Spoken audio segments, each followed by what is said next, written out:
What is good, everybody? Juliana Page here, and I want to talk about probably one of my favorite topics. It's actually one that I honestly have devoted all of my life to without realizing that I was doing it, which I'll give you context on.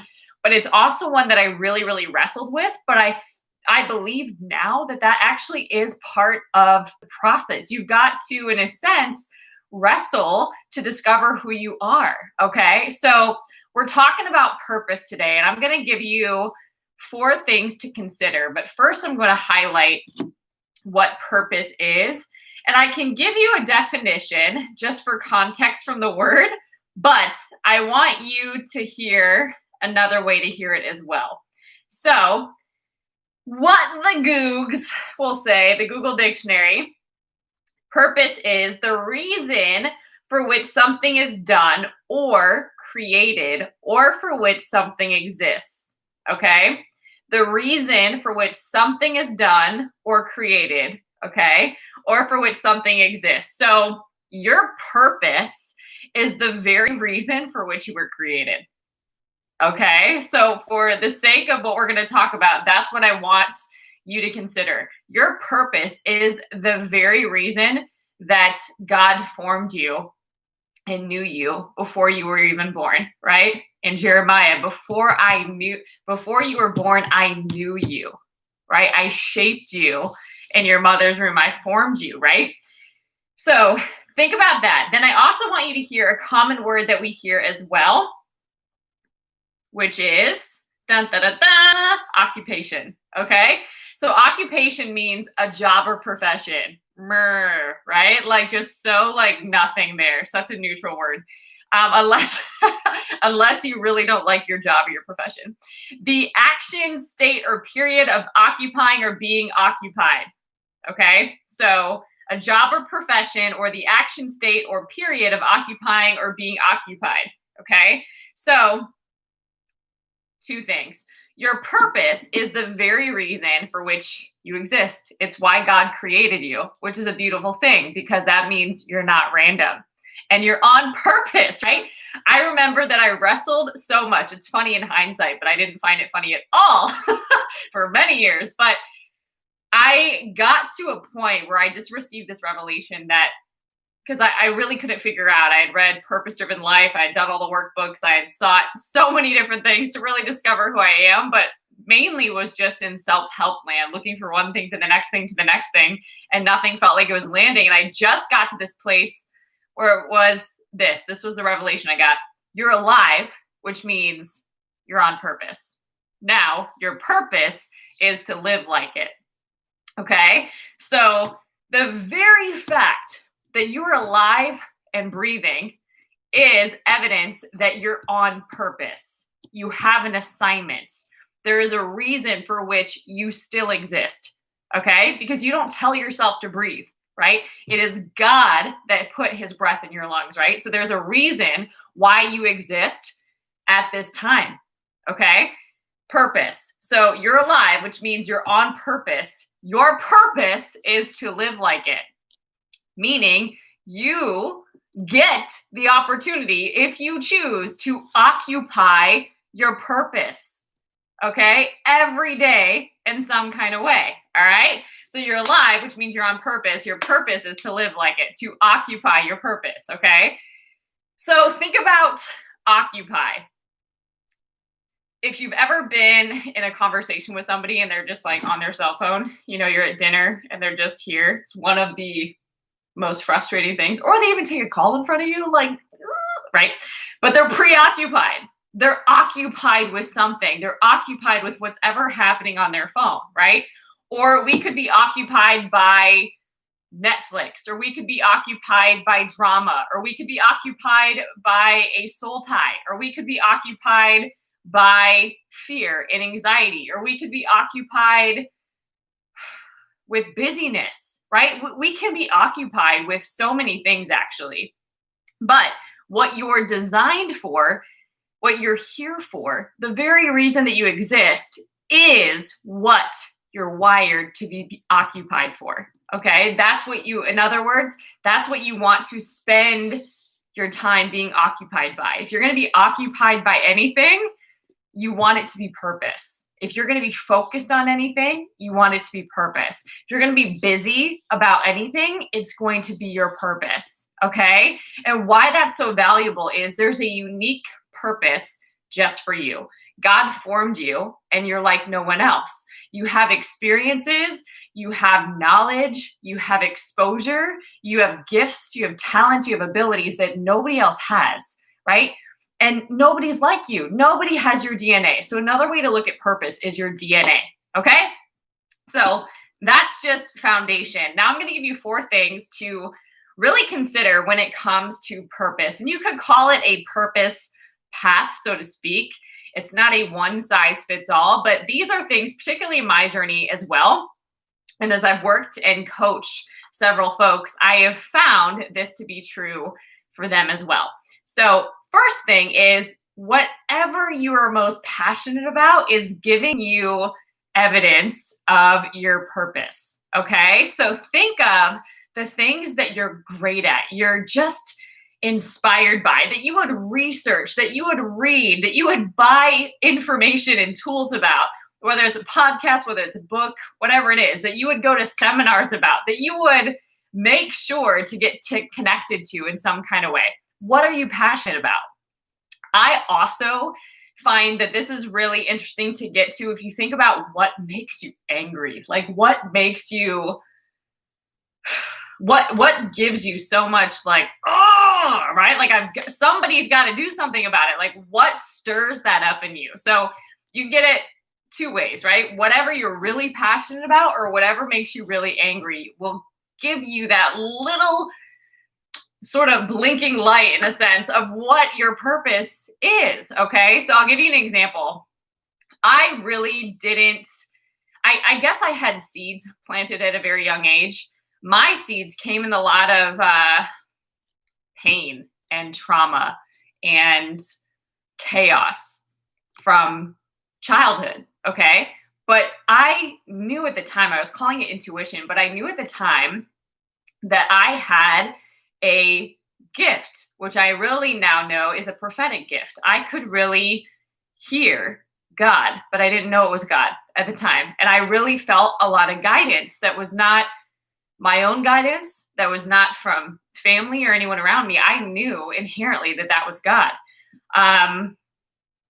Right? I just didn't put that name to it at the time. And there was many signs that were pointing me to purpose because the pain was so deep. Okay. And because of repeated pain, right? Or different seasons of pain and a lot of trouble, there's been a lot of breakthrough. There's been a lot of overcoming and there's been anointing. All right. So I knew inherently that thread was in my life. I knew there was a lot of pain in certain areas that were seemingly a theme. I knew that there was also, and I'll share what those things are. I knew also that there was this spiritual connection that I didn't have language for necessarily.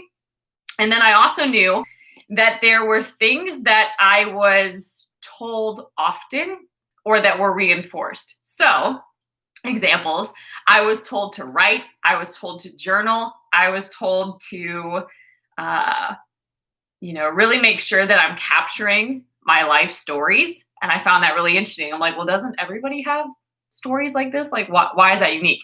But I also realized that those were some of the subjects that I really thrived in school. They challenged me 100%, whether it was a book report, an essay, or a full-on research paper. I went all in on those and I crushed them. Like I was so good at it, but it took so much out of me. I was fully invested. Like I went into a zone that was very different than if I was in biology or statistics or whatever else it happened to be with writing and researching and seeking out a mystery, so to speak, and discovering it and giving it language and simplifying it was something that I was really gifted at.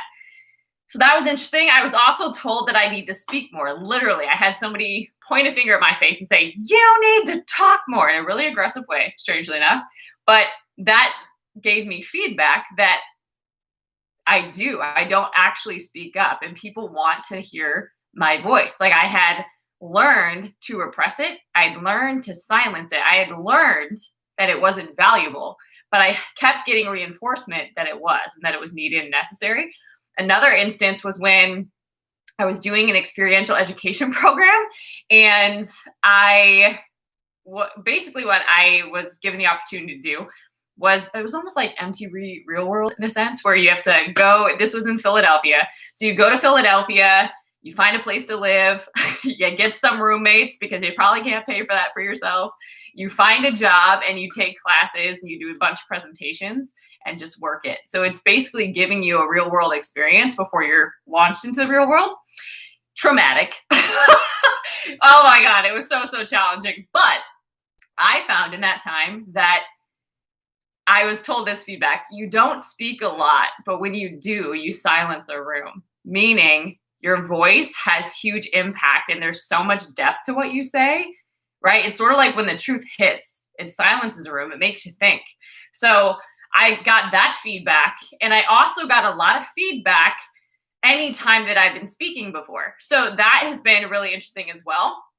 And then also, there's been a lot of feedback over the years about my vibe, my energy, my presence. I literally was given the nickname Vibes by some of my Jamaican friends. I learned how to DJ back in the day, and they gave me a nickname of Vibes, which was really interesting. So at any rate, vibes, energy, all of this. I ended up getting trained in an energy leadership program. So all that to say, there's a natural personality trait in me where I choose joy. I have every reason not to, but I still go for joy. I still go for positive. I still go for taking control of my attitude. I still choose to pivot. I still choose to shift. And I've noticed that that's not something a lot of people do. So that's an example. Those things were highlighted to me. So there was things that I was really passionate about, which I will tell you, I was passionate about identity, knowing who you are. I'm adopted, so that's a part of my story. So I'm really passionate about that because I knew there were so many reasons that would have stopped me from being on this earth, that I knew that it was important that I'm on the earth. My birthday is also 9/11. So even that is really interesting to me. So all that to say, I knew identity is significant, and it's not something to be careless or just drift through life. I knew that purpose was really important, which is why I'm passionately sharing about it today. That was really important. I knew power and authority was important, but I knew that it wasn't something that was, how do I say this? It wasn't something that was forced. It was something like, when you're powerful, you don't have to prove it, right? So confidence is silent, right? It's insecurity or anxiety or all this stuff that's loud, right? So power and authority, I really wanted to know how to influence from a very young age, because I knew that how somebody shows up really has a positive or negative impact on somebody else. And especially if they're not aware of it, so much dysfunction, so many messes are created, and that's on the next generation to clean up. If a parent isn't a good role model, the next one has to come through that and build a new foundation. And that's wild. That's a lot of extra work, and it can be a setback if you're not aware. So consciousness, communication, I didn't come from an upbringing where communication was strong or nurtured or developed or practiced. There was really poor communication skills. So I knew that I was hungry for those skills. So that's a lot of what I sought out. So I sought out degrees in journalism and economics management, which is really interesting because I am a kingdom entrepreneur, and I'm a speaker, and I'm a writer, and a researcher. It's the glory of a king, right? To seek out the mysteries of God. So those passions, right? Journalism, I was really passionate about informing the public good. However, if you've looked at media today, that's not what it does. So that would have consumed me. But I learned so much valuable information from that process that I can apply to other areas of my life. Or knowing business and knowing the marketplace is such a big deal. I have a graduate degree in film production. So talk about storytelling and understanding character development, motivation and intention, and oh my goodness, just understanding people's stories and testimonies and being able to communicate. I sought that stuff out, or being a professionally certified life coach, right? Like I really am an encourager at heart. I'm really passionate about giving people inspiration, activating them, waking them up, because those that want to be awakened will arise and shine. Those that don't, those aren't my people. But I knew there was a really huge demand of light workers, and they need encouragement. They need support. They need accountability. They need tools. They need strategies. So those are just examples, but my passions really are aligned in hindsight, but it seemed crazy scattered as I was walking the journey out. Okay. So that's number one. Your passion will bring evidence of what your purpose is. Number two is that your gifts and your talents will also be something that distinguish you. You will have authority that other people do not. So, really good example. In school, I was one of those people that wasn't just a genius. I was somebody, those people that you have in class. I was somebody that had to work really hard. I was somebody that had to study, that had to highlight the books, that had to block time and sit down and marinate on things and write about the things and practice the problems and work all the tables and do all the things. Like I couldn't just like read it and it's in there and then I can just ace a test. That's just not how it happened. So I became a really organized, disciplined human studying. But I will say that when I went into my professional life coaching program and the grad version of that, that was something that there was a grace on it. I was anointed for it. I just got in there. I had no nerves. I had no questions. I had no issue. Like I didn't even have to practice. I would just be told an exercise to do and I would do it. Or, coming from being a really quiet and shy and more introverted person, I was able to just connect to like total strangers and know exactly what to do. It was wild. And I had never had that experience before. After, all of my years of education at that point, nothing had ever felt like that. Nothing had ever felt that good either. So I knew that I was gifted in that. And then also, whether it was training, so I was a corporate trainer for several years, or whether there was these opportunities to do presentations, I was usually the one that was called on to do that. Okay. And every time there would be a reaction, or there would be praise, or there would be some impact that was positive that would continue to reinforce, like, you're really good at this. Or for example, I did Toastmasters at one point because I was leading in a ministry position and I just wanted to be a better communicator in that space. So I wasn't even believing that I was one. And as I'm doing Toastmasters, you have to prepare presentations. But because of my life and my schedule at that time, I didn't do that, right? Which is not how I'm wired. I'm usually somebody, and I know to do this, I'm trained to do this, that prepares for hours for something that's like 30 minutes, right? So I didn't prepare for these. I would literally jot down a couple of topics or ideas and then come in there and do the speech. And I was great at that. And it was wild because it was something that created a lot of nerves for me, that freaked me out, but it was something that God would just take over while I was doing it. So I found that I was really gifted and talented in those areas. I also found that, especially in the recovery space, I really found that I am great at holding space with other people, at receiving wisdom and prophetic words for them and being able to give that to them. I found that I was really great at connecting and active listening with them. So examples, but your gifts and your talents, what you're inherently good at, what you don't really have to force or try to do, what people just basically respect or honor you for without you even asking for it, you have an authority and an anointing there. So that's number 2. Number 3 is surrounding yourself with people that are aligned with purpose. Okay. 1 second. Got a call here, so I want to make sure that we're on time. Dun, dun, dun, call you in 5.